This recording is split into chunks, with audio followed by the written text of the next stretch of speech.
Hi hello నమస్తే welcome to విజయ మా ఊరు ఆడియో బుక్స్ ఛానల్. నేను విజయలక్ష్మిని. ఫ్రెండ్స్, నవల స్రవంతిలో ఈరోజు మరో చక్కటి నవలతో మళ్ళీ మీ ముందుకు వచ్చానండి. ఈరోజు మీకు వినిపించబోతున్న నవల మాదిరెడ్డి సులోచన గారి పంతులమ్మ నవల. పంతులమ్మ నవల ఆడియో మొదటి భాగం ఇప్పుడు మీకు వినిపించబోతున్నాను. మరి కథలోకి వెళ్లే ముందు యాజ్ యూజువల్ ఒక చిన్న రిక్వెస్ట్ అండి. ఆడియో పూర్తిగా వినండి. నచ్చితే గనక తప్పకుండా లైక్ చేయండి, షేర్ చేయండి, కామెంట్ చేయండి. అలాగే ఇలాంటి నవలలు కథలు ఇంకా వినాలంటే తప్పకుండా మన ఛానల్ని సబ్స్క్రైబ్ చేసుకోండి. ఆ వెంటనే వచ్చే బెల్ బటన్ కూడా క్లిక్ చేసి ఆల్ నోటిఫికేషన్ మీద క్లిక్ చేస్తే నేనే కొత్త వీడియో చేసినా మీకు నోటిఫికేషన్ వచ్చేస్తుంది. మరి ఆలస్యం చేయకుండా కథలోకి వెళ్ళిపోదాం పదండి. బస్సు దిగి స్కూల్ వైపు దృష్టి సారించింది సుచరిత. పిల్లలు ఉపాధ్యాయులు ప్రార్థన ముగించి తరగతుల్లోకి వెళ్తున్నారు.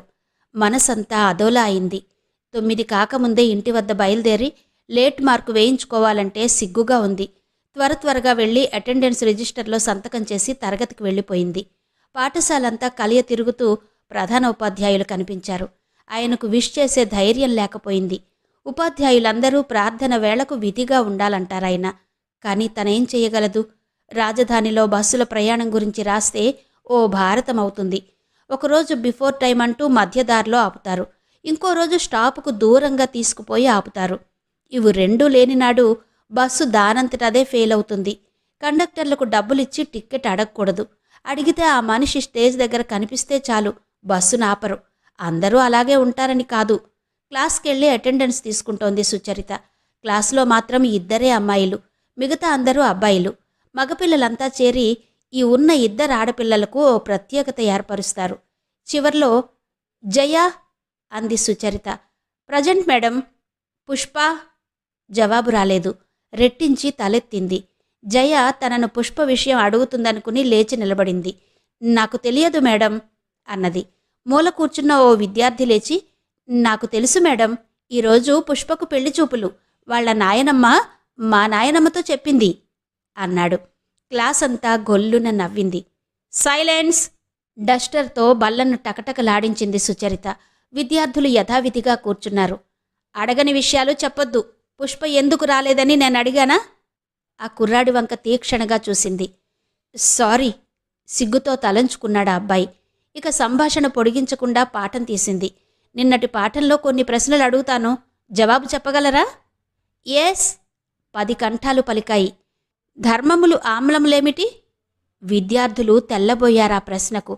ఓ చురుకైన పిల్లవాడు లేచి, ధర్మముల ఆమ్లములు కాదు టీచర్, ఆమ్లముల ధర్మములు అన్నాడు.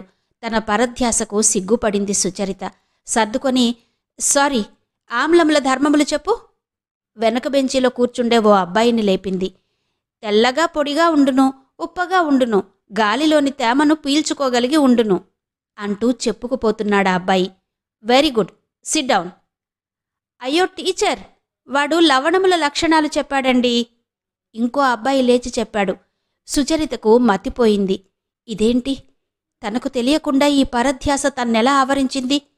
పుష్ప పెళ్ళి అని విన్న దగ్గర్నుంచి చెదల పుట్టలా ఆలోచనలు మనసును తొలిచివేస్తున్నాయి. ఇక పాఠం చెప్పలేనని తెలుసుకుంది. తల ఆలోచనలతో వేడెక్కిపోయింది. పాఠం చదివి రానట్టున్నారు, పుస్తకాలు తీసి చదవండి అంది. అందరూ పుస్తకాలు తీసి చదవసాగారు. ఊరికే చదువుకుంటారా? ఒకటే గోల మొదలుపెట్టారు. గోల బయటకు వినిపించింది కాబోలు ప్రధానోపాధ్యాయులొచ్చారు. సుచరిత చెక్కిట చేయి చేర్చి చలనం లేనట్టు కూర్చుంది. పిల్లలు గోలగా అరుస్తున్నారు. సుచరిత క్లాసులో అలా జరగడం అదే మొదటిసారి. విద్యార్థులున్నారా లేరా అన్నంత నిశ్శబ్దంగా ఉండేది. హెడ్మాస్టర్ని చూడగానే పిల్లల గోల ఆగిపోయింది. అందరూ లేచి నిలుచున్నారు. ఏంటన్నట్టు సుచరిత ద్వారం వైపు చూసింది. ఒంట్లో బాగాలేదా సుచరిత? హెడ్మాస్టారి ప్రశ్నకు అయోమయంగా చూసింది. బాగా లేకుంటే లీవు పెట్టకపోయారా అన్నారాయన. లేదు సార్, బాగున్నాను. Excuse me for the disturbance అంది. ఆయన వెళ్ళిపోయారు. నిజంగా తను క్లాస్ తీయలేనని తెలుసుకుంది. లీవ్ చీటీ రాసి హెడ్మాస్టర్కిచ్చి వెళ్ళిపోయింది. వెళ్ళిన 2 గంటల్లో తిరిగొచ్చిన కూతుర్ని చూసి ఆశ్చర్యపోయింది గోపమ్మ. సెలవా సుచమ్మా అడిగింది. లేదమ్మా, తల భారంగా ఉంటే సెలవు పెట్టొచ్చాను. వెళ్ళేటప్పుడు బాగానే ఉన్నావు, అంతలో ఏమొచ్చిందే? మనిషన్నాక తలనొప్పి రాదా అమ్మా? సర్లే, కాఫీ చెయ్యనా? మాత్ర వేసుకుందువు గాని. ఇప్పుడేమీ వద్దు, కాసేపు కళ్ళు మూసుకు పడుకుంటే అదే తగ్గిపోతుంది అంటూ గదిలోకి వెళ్ళిపోయింది. తలుపులు చేరవేసి మంచంపై వాలింది. ఆమె కంటే ముందుగానే ఆమె మనసు గతంలోకి వెళ్ళింది. వేరుశనక్కాయలు తింటూ క్లాసు బయట నిల్చుంది సుచరిత. వెంబడి నలుగురు చెల్లెలు కూడా ఉన్నారు. అటునుంచి 10వ తరగతి అబ్బాయి రఘు కూడా వచ్చాడు. ఏయ్ సుచి, మాట పిలిచాడు. చెల్లులను వెనకే వదిలి వెళ్ళింది సుచరిత. నిన్న బడికెందుకు రాలేదు? అతని కంఠంలో అధికారం కొట్టొచ్చినట్టు కనిపించింది. అతని వాలకానికి సుచరితకు కోపమొచ్చింది. అందుకే పెంకెగా జవాబిచ్చింది. నా ఇష్టం, నువ్వెవరూ అడగడానికి? ఏవన్నావ్? జడ దొరకబుచ్చుకున్నాడు రఘు. వదులు వదులు రఘు, నాన్నగారిని కేకేస్తాను చూడు. ఏది పిలు? ఇంకో చేత్తో చెవి మెలిపెట్టాడు రఘు. సుచరితకు తెలుసు అతనెంత మొండిఘటమో. మెల్లగా తప్పుకోవడమే ఉత్తమమని. వదులు రఘు, చెప్తానొదులు. బేలగా కనిపించింది సుచరిత. అలా దారికిరా. ఇప్పుడు చెప్పు, బడికెందుకు రాలేదో నిన్న? జడ వదిలేస్తూ అడిగాడు. చెప్పను బాబు, నువ్వు నవ్వుతావు. సిగ్గుగా తల వంచేసుకుంది సుచరిత. చెప్పకుంటే రెండో చెవి మెలిపెడతాను, నీ ఇష్టం అన్నాడు. నేను బడికి రాకుంటే నీకే అంతగా ఆరా తీస్తున్నావు? తన చక్రాలను పోలిన కళ్ళు తిప్పింది సుచరిత. అలా తిప్పటం రఘుకెంతో ఇష్టం. క్షణంసేపు అధికార దర్పం మర్చిపోయాడు. నువ్వు బడికి రాకుంటే నాకేం తోచదు సుచి. మీ నాన్నగారు కూడా రాకుంటే ఊరికి వెళ్లారేమో అనుకున్నాను. నవ్వొద్దు మరి, చెప్తాను. నిన్నా నిన్నా అంటూ ముఖం తిప్పుకుంది. నేనేం నవ్వల్లే, చెప్పు అన్నాడు విసుగ్గా. నన్ను చూడ్డానికి పెళ్ళికొడుకొచ్చాడు, ఎవ్వరికీ చెప్పకే. జడ ఊపుకుంటూ పరుగు తీసింది. అప్పుడు సుచరిత 7వ తరగతి చదువుతోంది. నిండా 11 లేవు. తండ్రి అదే స్కూల్లో తెలుగు పండితుడు. అతని పేరు శాస్త్రి. ఆయనకిద్దరు కుమారులు, ఒక కుమార్తె. 2 కొడుకులు సుచరిత కంటే పెద్దవారే. పెద్ద కొడుకు కాంతారావు పట్నంలో చదువుతున్నాడు. రెండో కుమారుడు చలపతి రఘు తరగతిలో చదువుతున్నాడు. శాస్త్రిగారిది శుద్ధ శ్రోత్రియ బ్రాహ్మణ కుటుంబం. శాస్త్రిగారి తల్లి నిప్పును కడిగివేస్తుంది మడిపేరిట. మనవరాలికి 10 ఏళ్లు దాటగానే పెళ్లి చెయ్యాలని పట్టుబట్టింది. పక్క ఊరి కరణంగారి మేనల్లును కీయాలని సంకల్పించారు. కరణంగారి ఇంట్లో స్త్రీలు సుచరితను దేవుడు పెళ్లినాడు చూశారు. అందాల బొమ్మ కోడలుగా రావడం వాళ్లకిష్టమే. లాంఛనప్రాయంగా పెళ్లి కుమారుణ్ణి తీసుకొచ్చి చూపించి తాంబూలాలు పుచ్చుకున్నారు. వాళ్లటు వెళ్లగానే శాస్త్రి తల్లి సుబ్బమ్మ బుట్టెడు మిరపకాయలు పోసి మనవరాలకి దిష్టి తీసింది. పసిడి ప్రతిమవు, అందరూ రెప్పవేయక చూడమే అంటూ మెటుకలు విరిచింది. ఇదంతా గోపమ్మకు నచ్చలేదు. చిన్న వయసులో పెళ్లి చేసుకుని తనేం సుఖపడింది గనక ఆ మాటే పైకంది. నీ బోడి సలహా ఎవడడిగాడు? మా ఇంటా వంట లేదు, ఆడపిల్లను ఎద్దుల్లా పెంచడం అందావిడ. వినలేకపోయింది గోపమ్మ. అవునమ్మా, మన సంప్రదాయం ప్రకారమే చేద్దాం. ఇంకా చదివి ఉద్యోగాలు చెయ్యాలా, ఊళ్ళేలాలా? రోజురోజుకు కట్నాల బాధ ఎక్కువవుతోంది. త్వరగా బాధ్యత తీర్చుకోవడం మంచిది. శాస్త్రిగారు తల్లినే బలపరిచారు. భారతదేశంలో స్త్రీగా పుట్టిన గోపమ్మ ఇంకేమనగలదు? ఇంక గొడవే జరిగింది. సుచరితకు గుర్తులేదు, ఒకటే గుర్తుంది. పెళ్ళంటే బోలెడు నగలు, పట్టుదుస్తులు, మేళాలు, విందు భోజనాలు. ఇవి తలుచుకుని మురిసిపోయిందా పసిహృదయం. అంత శుభ సమయంలో తల్లి గొడవకు కోపం కూడా వచ్చింది సుచరితకు. సాయంత్రం ఇంటికి బయలుదేరింది సుచరిత. రెడ్డిగారి తోట దగ్గరకొచ్చి ఆగిపోయింది. పెద్ద బండ మీద కూర్చుని రాళ్లు అటూ ఇటూ రువ్వుతున్నాడు రఘు. రఘు, ఇక్కడ కూర్చున్నావేంటి? అన్నయ్యేడి అడిగింది. మీ అన్నయ్య లాస్ట్ పీరియడ్ ఎగ్గొట్టిపోయాడు. నిజంగా నీకు పెళ్ళవుతుందా సుచి అడిగాడు రఘు. అవును, వాళ్ళు బోలెడు నగలు చేయిస్తారట, నాయనమ్మ చెప్పింది. అదేంటలా ముఖం పెట్టావు? నా పెళ్లి నీకిష్టం లేదా? స్నేహితుడలా నిరుత్సాహపడడం సుచరితకు నచ్చలేదు. నీకిష్టమేనా? మొదట చెప్పు అన్నాడు రఘు. ఏ, ఎందుకిష్టముండదు? నాకిష్టమే అంది. నాతో ఉండడం నీకిష్టం లేదా సుచి అన్నాడు ఆశగా. నీతో ఎందుకుండను, మనం కలిసే ఆడుకుందాం రఘు అంది. నీకు పెళ్ళైతే అలా సాగుతుందా? ఏ, ఎందుకు సాగదు? మంచిగా ఆడుకోవచ్చు. నీకు తెలియదు సుచి, నువ్వింకా చిన్నదానివి. ఈ పెళ్ళొద్దని నాన్నగారితో చెప్పు బ్రతిమాలే ధోరణిలో అన్నాడతను. పోదు, నీదంతా చాదస్తాం. పరికిణి పైకెత్తి పట్టుకుని పరుగు తీసింది సుచరిత. వైశాఖ మాసం గడిచి జ్యేష్ఠమాసం వచ్చేసరికి ఎన్నో మార్పులు. రఘు, చలపతి హెచ్ఎస్సి పాసై పట్నం వెళ్లారు కాలేజీ చదువులకు. సుచరిత పెళ్లి మహాసందడిగా జరిగింది. పట్నం వెళ్లేటప్పుడు రఘు సుచరితను చూడడానికొచ్చాడు. ఆమె బంధువులతో పాటు గుడికెళ్ళింది. సుచరితను 4th ఫారం చదివించడానికి అత్తగారు ఒప్పుకున్నారు. సుచరిత ఒంటరిగా స్కూలుకు వెళ్లలేకపోతోంది. రఘులేని లోటు కొట్టొచ్చినట్టు కనిపిస్తోంది. చిరుతిండ్లు కొంటే చెప్పా పెట్టకుండా తినేవాడు చలపతి. రఘు అలా కాదు, దాచి సుచరితకు పెట్టేవాడు. ప్రైవేట్ క్లాసుంటే చలపతి వెళ్ళిపోయేవాడు. రఘు తోడుగా వచ్చేవాడు. ఫస్ట్ టర్మ్ సెలవులకు రఘు చలపతి ఊరికొచ్చారు. సుచరిత హృదయం ఎగిరి గంతేసింది. రఘు అంటూ పిలుస్తూ వాళ్ళింటికి వెళ్ళింది. వాళ్ళింట్లో సుచరితకు ఎలాంటి అడ్డూ లేదు. రఘు తల్లికి ఆడపిల్లల్లేరు. 4 కుమారులే. పెద్దవాళ్లు 3 ఉద్యోగాలు చేస్తూ పై ఊళ్లలో ఉంటారు. రఘు కూడా వెళ్ళిపోతే అప్పుడప్పుడు అన్నపూర్ణమ్మగారు చేసే పలహారాలను సుచరితే సార్థకం చేసేది. కిటికీ దగ్గర నిలబడి బయటకు చూస్తున్న రఘును కళ్ళు పెద్దవి చేసి చూసింది. వదులొదులు ప్యాంటు చొక్కాతో భుజాల మీద పడేదాకా జుట్టు పెంచుకున్న రఘు ఎంత మారిపోయాడు. ఉలెన్ ప్యాంటు, టక్ చేసిన తెల్లని సిల్క్ షర్టు, చక్కగా దువ్విన తల, కాళ్ళు నల్లని బూట్లలో దాక్కున్నాయి. వెనకగా వెళ్ళి భుజాలు పట్టుకుని కుదిపింది సుచరిత. రఘు వెనకకు తిరిగాడు. ప్రసన్న వదనంతో "ఓ సుచి" అన్నాడు. మరుక్షణమే అతని ముఖం గంభీరంగా తయారైంది. తన భుజం మీదున్న సుచరిత చెయ్యని మృదువుగా తీశాడు. "బావున్నావా సుచరిత?" విస్తుబోయి చూసింది. సుచరిత అంటూ పూర్తి పేరుతో రఘు పిలవడం ఇదే మొదటిసారి.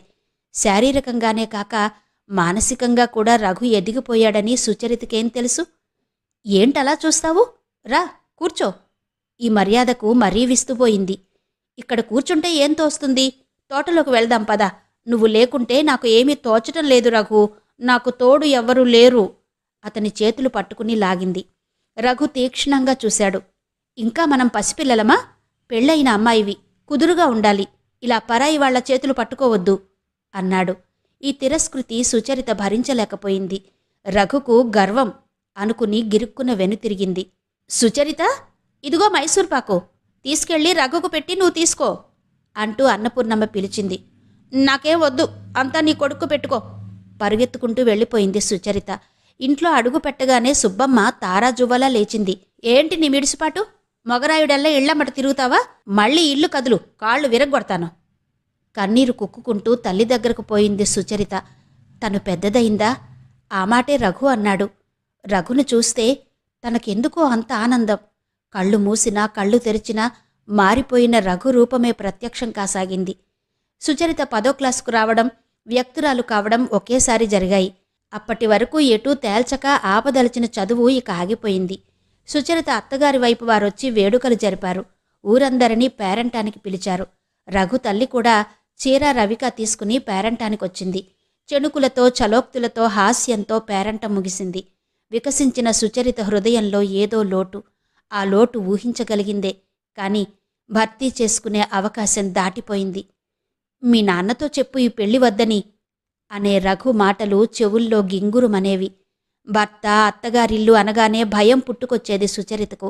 అందరూ ఎదురు చూసే ఆ శుభగడియ తలుచుకోగానే కంపరం పుట్టుకొచ్చేది. తన బాల్య స్నేహితుడు, చెలికాడు రఘు గుర్తుకు రాగానే తీయగా మూలిగేది హృదయం. ఒక్కసారి రఘును చూడాలనే కోరిక ప్రబలమైంది. అతడెప్పుడు చలపతితో వచ్చినా వాకిట్లో నుంచే వెళ్ళిపోతాడు. ఈసారి సెలవులకొచ్చినప్పుడు తప్పక చూడాలి అనుకుంది సుచరిత. సుచరితకు ఆ శుభం కాస్త జరిపించి అత్తవారింటికి పంపే సన్నాహంలో ఉన్నారు శాస్త్రిగారు. "అమ్మా, వాళ్ళెందరొస్తారో ఏంటో, అందరికీ బట్టలు తీసుకురావాలనా?" అడిగారు. "ఎందరొస్తారని అడగలేం. రాగానే వెళ్ళి తేవడానికి పట్నం దగ్గర లేదు. పిల్లాడికి మన పిల్లకి తీసుకురా. వాళ్ళకి ఓ 100 రూపాయలు చేతికిస్తే సరి, ఎవరికన్నా కొనుక్కోని" అందావిడ. "అలాగే చేద్దాం. పిండి వంటలేం చేయిస్తావు?" అడిగారు శాస్త్రిగారు. "నీ పెళ్ళామైతే లడ్డూ మైసూర్పాకు చేయిద్దామంటుంది. నాకు మాత్రం ఇష్టం లేదు. మైసూర్పాకు నయమే, లడ్డూ రాళ్లలా ఒదిగి ఉండదు. అరిసెలు కజ్జికాయలు చేయిస్తాను." "నీ ఇష్టప్రకారమే కానీయమ్మా." సుబ్బమ్మ మురిసిపోయింది. తను మంచి నోములు నోచింది. అణుకువగల కుమారుడు లభించాడు అనుకుంది. కలరాతో సుచరిత భర్త పోయాడని సాయంత్రం పిడుగులాంటి వార్త వచ్చింది. గోపమ్మ స్పృహ తప్పిపోయింది. సుబ్బమ్మ నెత్తి బాదుకుని శోకాలు మొదలుపెట్టింది. సుచరిత బొమ్మలా నిలబడిపోయింది. 14 నిండిన సుచరిత తెల్లని దుస్తులతో, పాములా వ్రాలాడే జడకు బదులు పిచ్చిగా వేసిన ముడితో ఇంట్లో ఓ మూల కూర్చుండిపోయింది. గోపమ్మ హృదయం గిలగిలా కొట్టుకోసాగింది. వేటగాని బాణం దెబ్బతిన్న పక్షివలే కూతుర్ని చూసి కన్నీరు మున్నీరుగా విలపించింది. మంచి చీరలు కట్టడం మానేసింది. దొడ్లో పూచిన పూలు రాలిపోతున్నాయి. గోపమ్మ వాటికేసి చూడలేదు. ఒక్కొక్కప్పుడు వెర్రెత్తిన దానిలా కూతుర్ని గుండెల కదుముకుని వెక్కి వెక్కి ఏడ్చేది. ఎవరి కర్మకెవరు కర్తలు?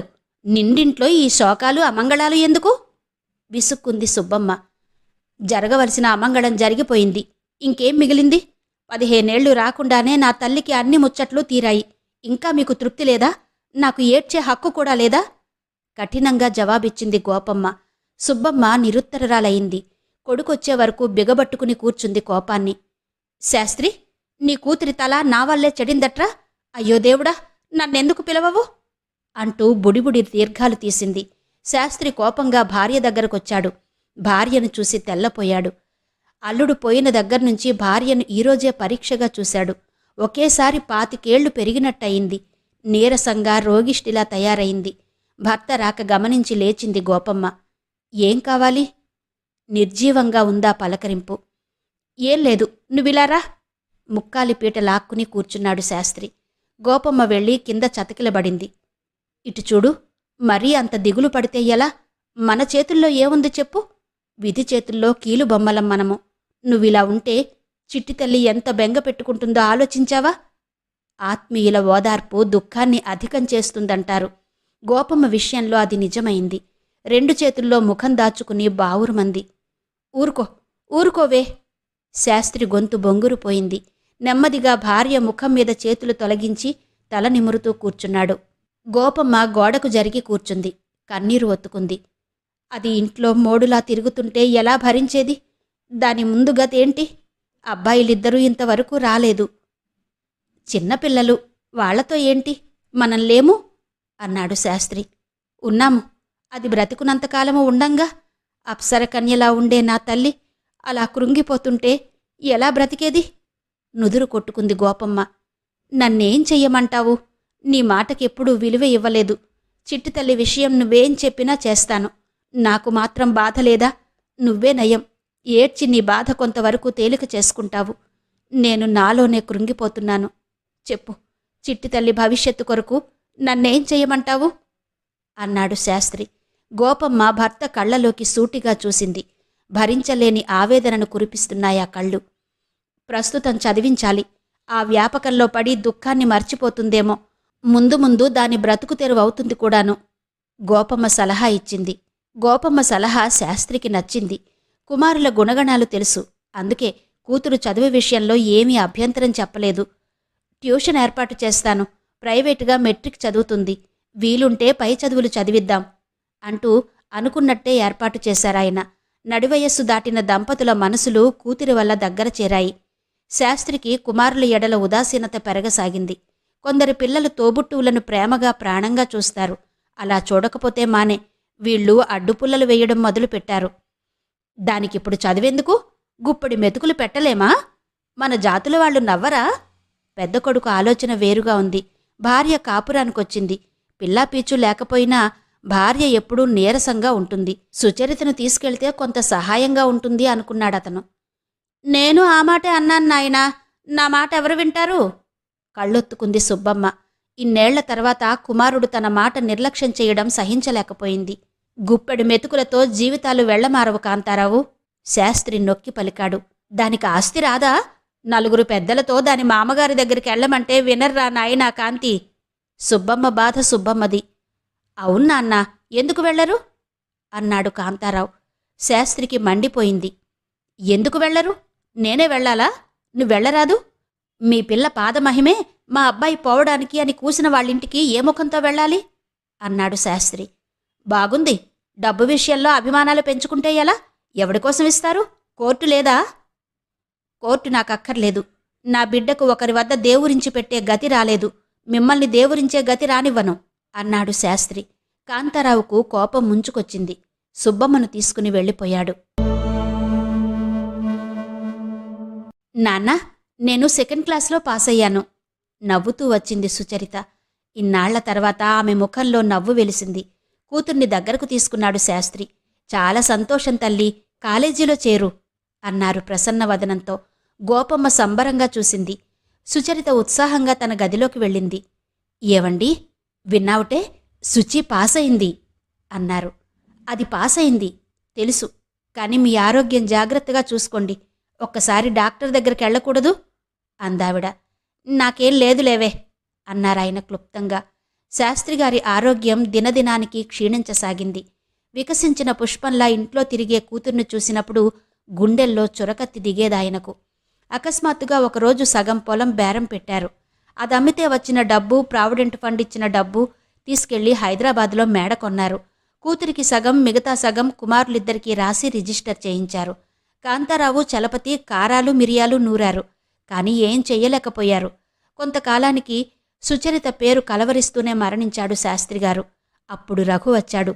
సుచరితను వితంతువు దుస్తుల్లో చూడ్డం అదే మొదలు. బాధగా కళ్ళు మూసుకున్నాడతను. సుచరిత తన ముఖం అతనికి చూపించలేకపోయింది. అతడు మెడిసిన్ చదవడానికి మేనమామ ఊరు వైజాగ్ వెళ్ళిపోయాడు. కూతుర్ని తీసుకుని గోపమ్మ పట్నం వచ్చింది.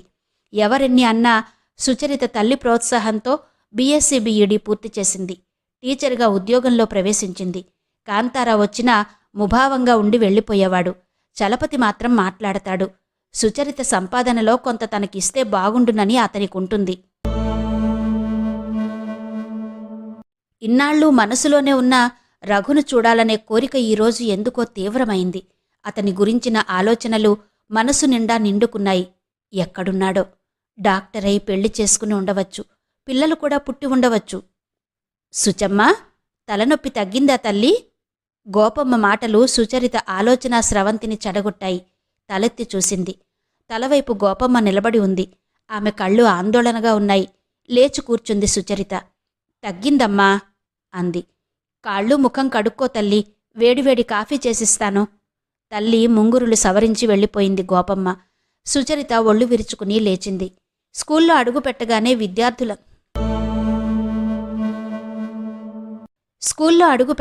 విద్యార్థులంతా చుట్టుముట్టారు. ఎలా ఉంది టీచర్ ఒంట్లో? మాకు నిన్నంతా అదోలా ఉంది. పిల్లలు చూపే ఆదరానికి చిన్నగా నవ్వి తగురీతిగా సమాధానం చెప్పింది. ఏది, పుష్ప వచ్చిందా? Yes madam.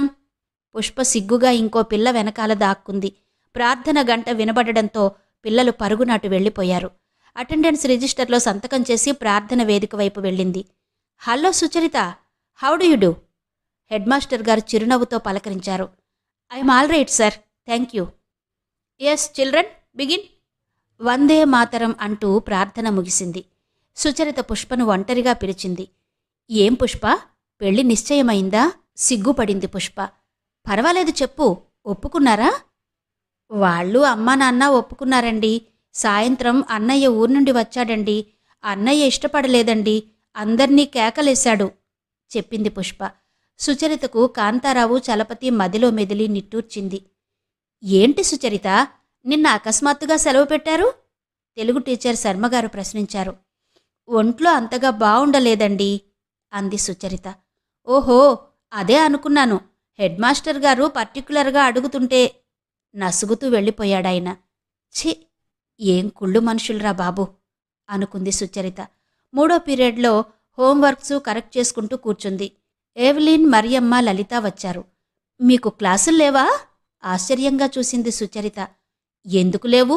ఆ ముసలినక్క అలా బయటికెళ్లాడు, ఊపిరి పీల్చుకుందామని వచ్చాము. ఓహో, వాళ్ల ధోరణి అసహ్యం కలిగించిందామెకు. ఏంటి దిద్దుతున్నావు? హోంవర్క్ సంతకం చేసి పారయ్యక చదువుతున్నావా? అక్కడక్కడ ఎర్రగీతలు పెట్టి ఇవ్వాలి. లలిత సలహా ఇచ్చింది. ఇంటి దగ్గర పిల్లా పాప పనేముంది, ఈ పనులన్నీ నెత్తినేసుకుంది. ఎవిలీన్ కాంప్లిమెంట్. నేనేం అదనపు పని చేయటం లేదు సౌమ్యంగానే జవాబు చెప్పింది సుచరిత. అదనమో అవసరమో మాకేం తెలుసు? ఆ ముసలినక్క సుచరితను చూడండి, వర్క్ ఎంత అప్ టు డేట్గా ఉంచుతుందో అంటాడు. మూతి విరిచింది సుచరితను చూస్తూ లలిత.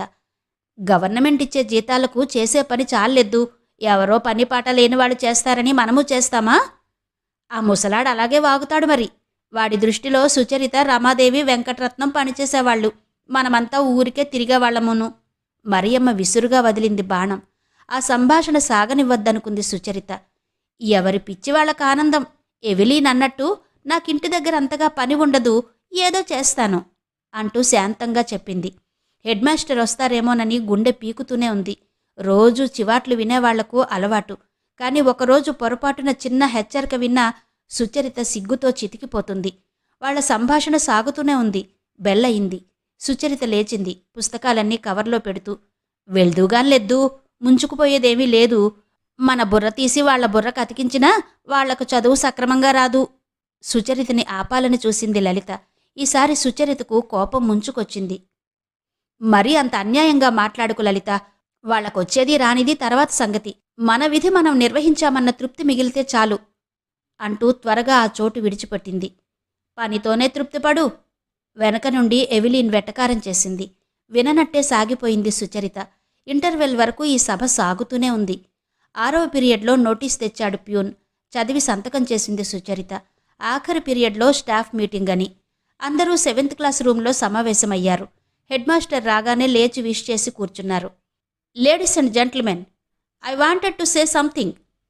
ఎంత మానాలనుకున్నా ఇంగ్లీషు మానలేను కదా. చిన్నగా నవ్వాడాయన.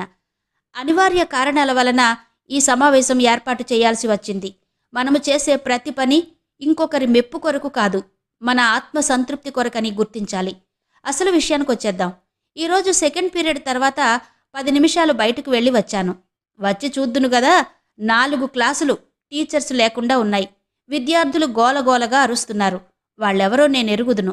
పేర్లు చెప్పి మీటింగులో అవమానపరచాలని కాదు నా ఉద్దేశం. ఇక ముందు ఇలాంటి అవకతవకలు జరగొద్దని హెచ్చరిస్తున్నాను. టీచర్లంటే చిన్నచూపు ఉండడానికి కారణం పని దొంగతనమే. మరో విషయం, నిన్న కొన్ని ఇంగ్లీష్ పీరియడ్లకు వెళ్ళా. స్పెల్లింగ్ మిస్టేక్స్ అయితే అంతే లేదు. డిక్టేషన్ ఎప్పుడూ చెప్పిన పాపాన పోలేదట. ఈ విషయంలో కొంచెం శ్రద్ధ చూపితే మంచిది. ఎంతో శాంతంగా చెప్పినా కంఠంలో కాఠిన్యం దానంతటదే వచ్చింది. హెడ్ మాస్టర్ తన వైపు నుండి చెప్పేది చెప్పి కూర్చున్నాడు. లెక్కల టీచర్ రమణ లేచాడు. సార్, మాకు కొన్ని సందేహాలున్నాయి, నివృత్తి చేసుకోవచ్చునా అన్నాడు స్టాఫ్ వంక చూస్తూ. దేని గురించి? మన స్కూల్ స్టాఫ్ గురించి అన్నాడాయన. ఎస్, అంగీకారంగా తలాడించారు హెడ్ మాస్టర్. టీచర్లకు తన పొజిషన్ ఏంటో తెలిస్తే మంచిది. నిన్న నా క్లాస్కొచ్చి నా విద్యార్థుల్ని బెదిరించడంలో ఉద్దేశమేంటి? వెంకటేశం లేచాడు. మిస్టర్ రమణ, ఆ విషయం వారినడిగితే వారేం చెప్తారు? నేను చెప్తాను విను. నా పొజిషన్ నాకు బాగా తెలుసు. నా పక్క క్లాసులో రమణ ఉన్నాడు సార్. శర్మ, రమణ కలిసి క్లాసును గాలి కొదిలేసి బయట కబుర్లు చెప్పుకుంటున్నారు. 2 క్లాసుల పిల్లలు చేసే గోలకు నా క్లాస్ డిస్టర్బ్ అయింది. అందుకని వాళ్ల క్లాస్కెళ్ళి పిల్లలను మందలించాల్సి వచ్చింది అంటూ చెప్పాడా టీచర్. వెంకటేశ్ వంక కొరకొరా చూస్తూ లేచాడు రమణ. సుచరిత వైపు చూస్తూ, సార్, సుచరిత విద్యార్థులను తప్పుతోవను పట్టిస్తున్నారు. తనే మంచిదట. తననే గౌరవించాలని చెబుతుంది. అవసరం లేని పెత్తనాలు చేస్తుంది. అందరి వంక చూశాడు. కొన్ని కళ్ళు నవ్వుతూ ప్రోత్సాహమిచ్చాయి. ఇదేమి అభియోగం? అర్థం లేని ఆరోపణ. సుచరిత మాట పూర్తి కాకుండానే హెడ్ మాస్టర్ లేచారు. అందరినీ కలియ చూశారు. మీరుండండి సుచరిత. మిస్టర్ రమణ, మీ ఇష్టం వచ్చినవి మీరు చెప్పండి. ఇలాంటి అర్థం లేని విషయాలు ఎప్పుడూ మీటింగుల్లో ఎత్తవద్దు. విద్యార్థులు మనకంటే తెలివైనవారు. ఎవరిని గౌరవించాలో వాళ్లకు బాగా తెలుసు. మీకు ఆవేశమే గాని ఆలోచన లేదు. ఇంతవరకు మీ పొరపాట్లను క్షమిస్తూ వచ్చాను. రిజల్ట్స్ పడ్డ రోజు పర్సంటేజ్ తక్కువని పిల్లలను రెచ్చగొట్టారు. స్వతంత్ర దినం నాడు ఘోరం ఘోరం అంటూ పిల్లల వినోద ప్రదర్శనకు భంగం కలిగించారు అన్నారు హెడ్ మాస్టర్. అదంతా చెత్తలా కనిపించింది. కొంచెం స్టాండర్డ్గా ఉండాలి అన్నాడు రమణ. స్టాండర్డ్ దేనిని బట్టి నిర్ణయిస్తారు? నవ్వుతూ నవ్విస్తూ తిరిగేవాళ్లంటే మీకు గిట్టదు. మీ ప్రవర్తనలో మార్పు తెచ్చుకోవాలి. అనవసర విషయాల్లో తలదూర్చొద్దని హెచ్చరిస్తున్నాను అన్నారు హెడ్ మాస్టర్. హెచ్చరించడం అంటే నన్ను ట్రాన్స్ఫర్ చేయించడమేగా. నేను సిద్ధమే. నా 6 ఏళ్ల సర్వీసులో 11 సార్లు ట్రాన్స్ఫర్ అయ్యాను. పర్వాలేదు రోషంగా అన్నాడతను. ఆల్ రైట్, మిమ్మల్ని చిన్నబుచ్చడం, అధికారం చెలాయించడం నా అభిమతం కాదు. కానీ స్కూలు క్రమ పద్ధతిలో నడవాలంటే బాధ్యత తెలియని వాళ్లకు బాధ్యతలు తెలియచేయడం నా కర్తవ్యం. మళ్ళీ ఒకసారి చెబుతున్నాను రమణ, మీరే పని చేసినా సావకాశంగా ఆలోచించి చెయ్యండి. ఇక వెళ్దామా? ఆయన లేవగానే అందరూ లేచారు. ఆయన ఆఫీసు వైపు వెళ్లారు. రమణ, భలేగా చిత్తు చేశావు. ముసలాడి ముఖం వెల్లవేసిన తెల్లగోడలా అయింది అన్నారు శర్మ రమణ భుజం తడుతూ. రమణ బారెడు పైకి ఎగిరినట్టు ఫీలయ్యాడు. శర్మగారు, మీ కుయుక్తులన్నీ ఆ పిల్లవాడి చేత ప్రదర్శించకపోతే మీరే పూనుకోకూడదు. చూడు రమణ, మీరు నాకు తమ్ముడు లాంటివారు. అనుభవం తక్కువ. ఇతరులు రేపగానే అలా చెడామడా మాట్లాడొద్దు. వాళ్ల మట్టుకు వాళ్ళు మంచిగానే ఉంటారు. మధ్య మీకెందుకు నిష్ఠూరం? రమాదేవి శాంతంగా రమణకు నచ్చచెప్పి చూసింది. శర్మకు తేలు కుట్టినట్టయింది. రమాదేవికి ఎదురుగా జవాబు చెప్తే ఎంత ప్రమాదమో తనకు తెలుసు. అందుకే వినిపించనట్టు జారుకున్నాడు. మీ సలహాకు థ్యాంక్స్. నిజం నిష్ఠూరంగానే ఉంటుంది రమాదేవి గారు. నాకు ఎవరూ నేర్పలేదు. నేనేం పసిపిల్లవాడినా? అన్నాడు రమణ. నీ అమాయకత్వం చూస్తే జాలేస్తుంది రమణ. ఎక్కువ మాటలొద్దు. అనాలోచితంగా చేసే విషయాలకు త్వరలోనే చింతించగలవు. రా సుచరిత. రమాదేవి సుచరిత బస్టాండ్ వైపు వెళ్లారు. వెనకాల విసురులు వినిపిస్తున్నాయి. మీ భవిష్యత్తు గురించి సోది చెబుతుందేంటి రమా? ముద్దుల చెల్లెలి ప్రస్తావనొచ్చిందిగా. ఇదేంటక్కా ఈ అర్థంలేని ఆరోపణలు? అన్నీ వింటున్న సుచరిత అంది. పోనీ సుచరిత, కుళ్ళు మనుషులు. పాఠాలు చెప్పరు. చెప్పేవారిని పిల్లలు గౌరవిస్తే చూడలేరు. ఆ అసూయను దాచుకోలేక ఏదో వాగుతారు అంది రమాదేవి. చదువుకున్నవారు కదా, మాట్లాడేది సబబుగా ఉండాలని తెలియదు? చదువుకున్నంత మాత్రాన సక్రమ పద్ధతులు అలవడుతాయని ఏం నమ్మకం? ఏంటి నిన్నలా వెళ్ళిపోయావు? అడిగింది రమాదేవి. ఏంటో పాత జ్ఞాపకాలు రేగి మనసును తొలిచివేయసాగాయి. అందుకే వెళ్ళిపోయాను చెప్పింది సుచరిత. బాధగా నిట్టూర్చింది రమాదేవి. దూరం నుండి బస్సు వచ్చే శబ్దం వినిపించింది. ఇద్దరూ త్వరగా నడిచారు. గోపమ్మ ఉబ్బసంతో ఆయాసపడుతోంది. 3 రోజుల నుండి మంచం వదలనే లేదు. సుచరితే వంట చేసి జావకాసి తల్లి చేత తాగిస్తోంది. దిగులుతో సగం రోగం పెరుగుతోంది. కళకళలాడుతూ తిరగవలసిన కూతురు మోడులా తిరుగుతుంటే ఏ తల్లి భరించగలదు? ఆమె కళ్లమ్మట నీళ్లొచ్చాయి. జావ తెచ్చిన సుచరితకు కోపమొచ్చింది. అమ్మా, ఈ దిగులు మానందే నీ ఆరోగ్యం బాగుపడదు. ఇప్పుడేమైందని కంట తడిపెడుతున్నావు అంది. లేదమ్మా, ఏదో గుర్తుకొచ్చి. సరే, నువ్వన్నం తిన్నావా? లేదు, తింటాను. జావ తాగించి బయటకొచ్చింది సుచరిత. బూట్లు టకటకలాడించుకుంటూ వచ్చాడు చలపతి. ఇదేనా రావడం? పలకరించింది అన్నను. అమ్మేది? ఎవరో వచ్చినట్టున్నారు. ఎవరు? అడిగింది గోపమ్మ. చిన్నన్నయ్య వచ్చాడమ్మా. ఏవన్నయ్యా, చాలా రోజులకొచ్చావు? అంతా కులాసాగా ఉన్నారా? అంది సుచరిత. అందరూ 3 పూటలా తింటూ నిక్షేపంగా ఉన్నారు చెప్పాడు చలపతి.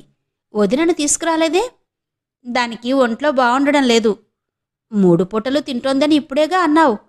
తింటే ఒంట్లో సరిగా ఉంటుందేంటి? ఓహో, మళ్ళీ ఓ ఎడిషనల్ మెంబర్ని తీసుకొస్తోంది కాబోలు నవ్వింది సుచరిత. చలపతి బూట్లు విప్పుకుంటూ తను నవ్వాడు. నువ్వేమో పరిహాసం చేస్తావు. సంపాదించే మేనత్త తండ్రి ఇద్దరుండగా దానికేం బాధ అని మీ వదనంటుంది. ఇక సంవత్సరానికి ఒక అవతారం ఎత్తుతారు. అమ్మ బయటికి రాదే? ఒంట్లో బాగాలేదా? అంటూ గదికేసి వెళ్ళాడు చలపతి. ఏరా, ఇన్నాళ్లకు జ్ఞాపకమొచ్చామా? అంది గోపమ్మ. మిమ్మల్ని మర్చిపోతానా అమ్మా? తీరికేది? రావడం కుదరలేదే. జ్వరమా? అడిగాడు చలపతి. సత్తు ఉడికితే అన్నీ రోగాలే నాయనా. వెళ్ళి భోజనం చెయ్యి ఉదాసీనంగా జవాబు చెప్పిందామె. రా అన్నయ్యా, భోజనం చేద్దాం లేచాడు చలపతి. 3 రోజులుండి తనకు రావలసిన ఇంటద్దెలు వసూలు చేసుకున్నాడు చలపతి. తల్లి అనారోగ్యం గురించి పట్టనట్టే తిరిగాడు. గోపమ్మకు బాధగా ఉన్నా ఏం అనలేదు. సుచి, నీతో ఒక ముఖ్య విషయం మాట్లాడాలి. బయటకొస్తావా? సుచరిత వరండాలోకొచ్చి కూర్చుంది. మీ వదినకు నీరసం. పెద్ద పిల్లలిద్దరూ బొత్తిగా చెడిపోతున్నారు. నీ దగ్గరైతే కాస్త భయం ఉంటుంది అంది వదిన. మీకు సందడిగా ఉంటుందిగా అన్నాడు. ఇప్పుడు బడులు తీసి చాలా రోజులైంది. వచ్చే సంవత్సరం చూద్దాంలే అంది సుచరిత. అలా కాదు, ఇక్కడే చేర్పిస్తాను. ఈ మధ్య కొంచెం ఖర్చు కూడా ఎక్కువైంది.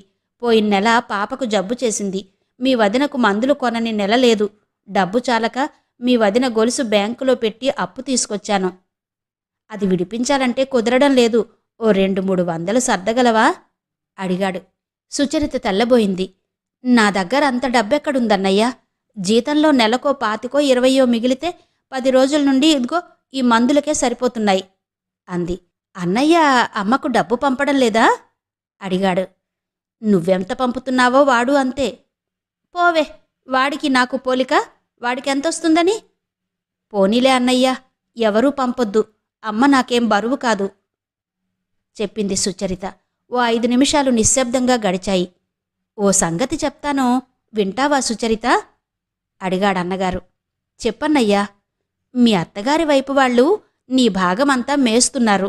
నువ్వెందుకు దానికి ప్రయత్నించకూడదు? డబ్బు చేదా ఏంటి? అన్నాడు గోపాలం. అన్నయ్యా, సుచరిత కళ్ళలో నీళ్లు చిమ్మాయి. ఎందుకు నన్నింకా బాధ పెడతారు? దేన్ని మర్చిపోవాలని ప్రయత్నిస్తున్నానో దాన్నే మీరు ఎత్తి చూపుతున్నారు. నేను వాళ్ళింటికి వెళ్ళిందెప్పుడు చెప్పు? వాళ్ళు నా బంధువులన్న భావనే నాకు లేదు. ఇక ఆ విషయం ఎప్పుడు నా వద్ద ఎత్తవద్దు అంది. ఆవేశం వద్దు సుచి, డబ్బు అవసరం లేనిదెవరికి? అన్నాడతను. నాకవసరమైన డబ్బు నేను సంపాదించుకుంటున్నాను, చాలు. ఎవరి దయాభిక్ష నాకక్కర్లేదు అంది కఠినంగా సుచరిత. నాకిమ్మంటున్నానా? నేను చెప్పేది వినవేంటి? వినక్కర్లేదు చలపతి. ఒక్కగానొక్క తోడబుట్టిన చెల్లెలు నిర్జీవంగా ఇంట్లో తిరుగుతూ ఉంటే మీకు బాధలేదు, కానీ దాన్ని సంపాదించే సాధనంగా వాడుకుంటారా?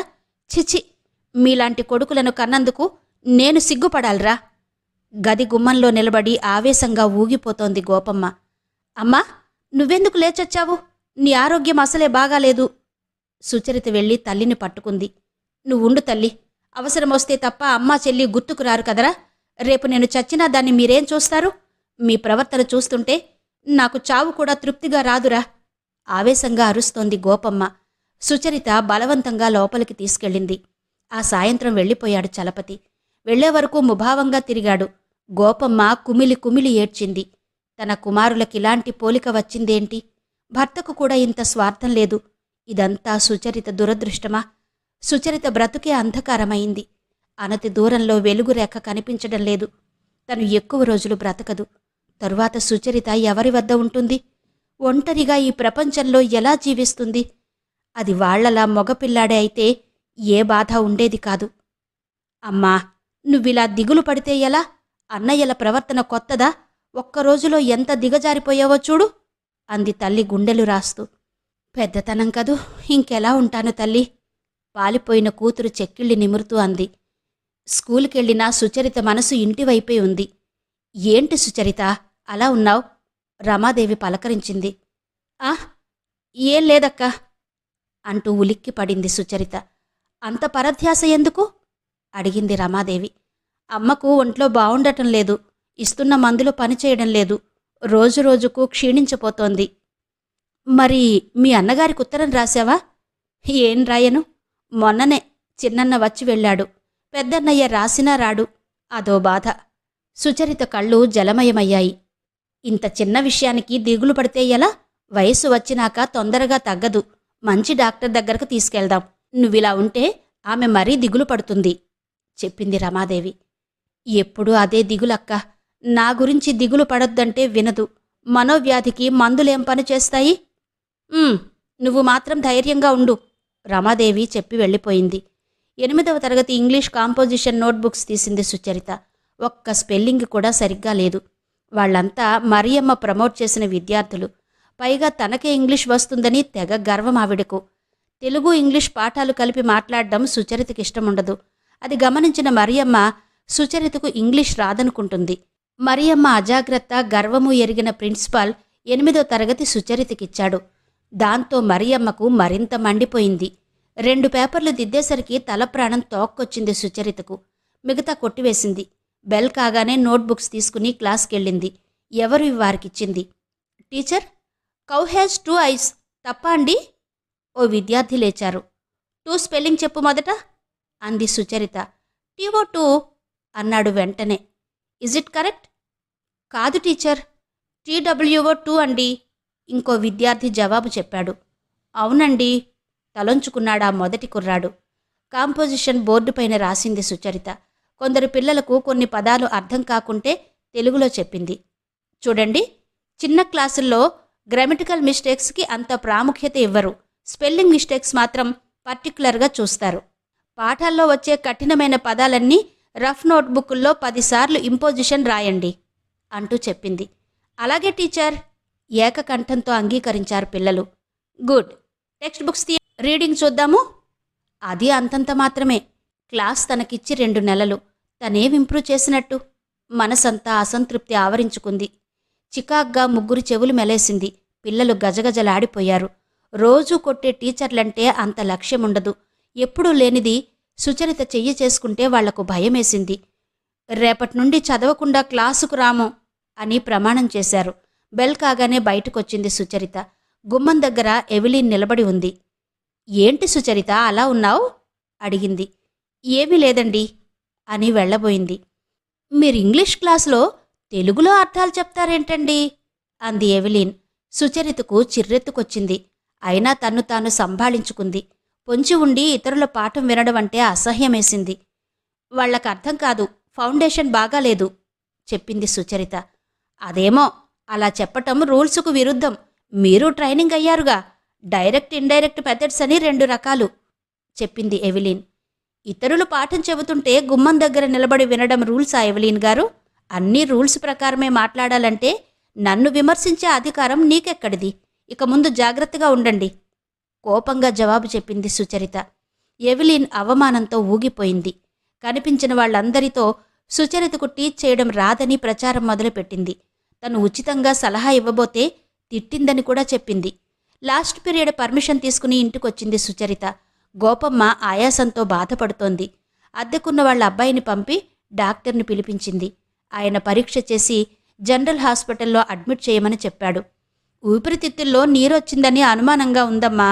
జనరల్ హాస్పిటల్ అయితే ఎక్స్రే, బ్లడ్ టెస్ట్ వాళ్లే చేస్తారు అన్నారు డాక్టర్. ప్రమాదమా డాక్టర్? ఇప్పుడే చేర్చాలా అడిగింది సుచరిత. ప్రమాదమేం లేదు. ఎంత తొందరగా చేరిస్తే అంత మంచిది. చేర్చుకోవడానికి రికమెండేషన్ రాసిచ్చి వెళ్ళిపోయారు డాక్టర్. సుచరితకు ఏం తోచలేదు. కళ్లమ్మట నీళ్లొచ్చాయి.